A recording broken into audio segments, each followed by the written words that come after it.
আসসালামু আলাইকুম, বিসমিল্লাহির রহমানির রহিম। শ্রম আইন নিয়ে আলোচনা করার জন্য আরও একটি নতুন পর্ব নিয়ে আপনাদের মাঝে উপস্থিত হলাম। আমি হোসাইন আহমেদ আকাশ, সাধারণ সম্পাদক, বাংলাদেশ প্রগতিশীল নির্মাণ শ্রমিক ফেডারেশন। সংগ্রামী সাথী ও বন্ধুগণ, আশা করি সকলে ভালো আছেন। দেশ ও প্রবাসের সকল সেক্টরের সকল শ্রমিকদেরকে জানাই সংগ্রামী শুভেচ্ছা ও আন্তরিক অভিনন্দন।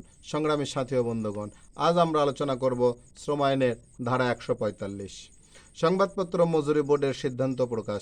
সরকার সংবাদপত্র মজুরি বোর্ডের সিদ্ধান্ত পরীক্ষা করিয়া দেখিবে এবং উহা প্রাপ্তির 3 মাসের মধ্যে তৎকর্তৃক প্রয়োজনীয় বিবেচিত এরূপ সংশোধন সহ উহা সরকারি গেজেট প্রজ্ঞাপন দ্বারা প্রকাশ করিবে। উক্তরূপ সংশোধন সহ সংবাদপত্র মজুরি বোর্ডের সিদ্ধান্ত উক্ত প্রজ্ঞাপনে উল্লেখিত তারিখ হইতে অথবা উক্তরূপ কোনো তারিখ না থাকিলে উহা প্রকাশের তারিখ হইতে কার্যকর হইবে। সংগ্রামীর সাথী ও বন্ধুগণ, সংবাদপত্র শ্রমিকদের জন্য আজকে একটি গুরুত্বপূর্ণ বিষয় নিয়ে আলোচনা করা হলো। দেশের সকল মালিক এবং শ্রমিককে দেশের প্রচলিত আইনের প্রতি শ্রদ্ধাশীল হয়ে এবং শ্রম আইন মেনে চলার জন্য অনুরোধ রেখে আজকের পর্ব এখানে শেষ করছি। আসসালামু আলাইকুম, আল্লাহ হাফেজ।